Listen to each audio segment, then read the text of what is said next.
गांव के एक कोने में एक पुराना टूटा फूटा सा घर था।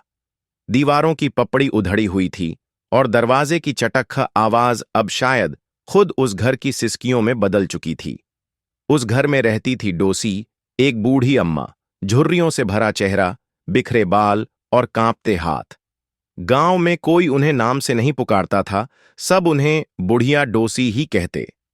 डोसी कभी इस गांव की इज्जतदार महिला हुआ करती थी। शिक्षक थीं स्कूल में, लेकिन जब उनके बेटे बहू शहर जाकर बस गए तो वह अकेली रह गईं।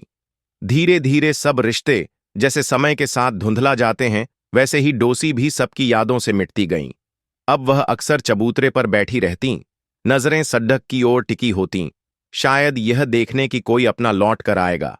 पर उस गांव में एक चेहरा था जो उन्हें अब भी देखता था। छोटी सी अवनी, लगभग 6 साल की, मासूम सी बच्ची।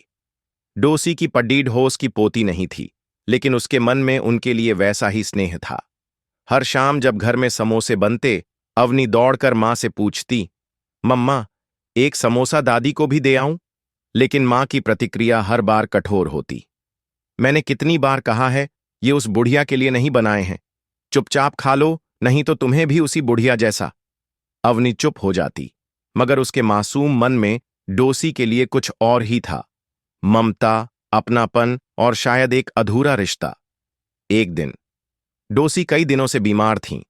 घर की हालत और उनके शरीर की कमजोरी ने उन्हें बिस्तर से लगा दिया। गांव वालों के लिए तो वह बुढ़िया थी, लेकिन अवनी के लिए वो दादी थीं। उस दिन शाम को फिर समोसे बने। मां ने अवनी को एक प्लेट थमाई।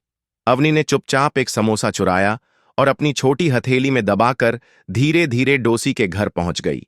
डोसी बेसुध पड़ी थीं। उनका कमरा अंधेरा था। अवनी ने धीरे से उनका सिर सहलाया। दादी, देखो, समोसा लाई हूं, गरम है। डोसी की आंखें हल्का सा खुलीं। एक हल्की मुस्कान उनके होंठों पर तैर गई। शायद कई दिनों बाद किसी अपने ने उन्हें छुआ था। अवनी ने वह समोसा उनके हाथ में दिया और वहीं बैठ गई। डोसी ने कांपते हाथों से एक कौर खाया। आंखों से आंसू बह निकले। तू मेरी अपनी होती तो क्या होता, उन्होंने बहुत धीमे स्वर में कहा। अवनी ने झट से उनका गाल चूमा। मैं आपकी ही तो हूं दादी। अगले दिन गांव में खबर फैली, डोसी नहीं रही। घर के कोने में वो समोसे की आधी प्लेट पड़ी थी और अवनी की एक छोटी सी रुमाल भी, जिस पर हाथ से लिखा था, दादी, जल्दी ठीक हो जाना। अवनी। गांव वाले चुपचाप खड़े थे। जिनके लिए बुढ़िया थीं, आज वो शर्मिंदा थे। पर एक बच्ची की मासूम आंखें बार बार उस चबूतरे की ओर देख रही थीं जहां डोसी बैठा करती थीं।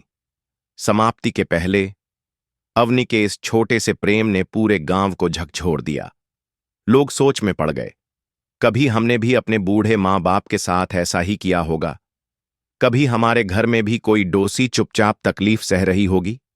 उस दिन से अवनी की मां भी बदल गई। उसने अवनी को गले लगाया और कहा, अगर डोसी जैसी बुढ़िया बननी है तो बनो, लेकिन ऐसी जिसकी पोती बिना खून के भी उसका खून बन जाए। सीख, कभी कभी रिश्ते खून से नहीं, प्रेम से बनते हैं, और वो प्रेम सबसे सच्चा होता है जो एक मासूम दिल से निकलता है।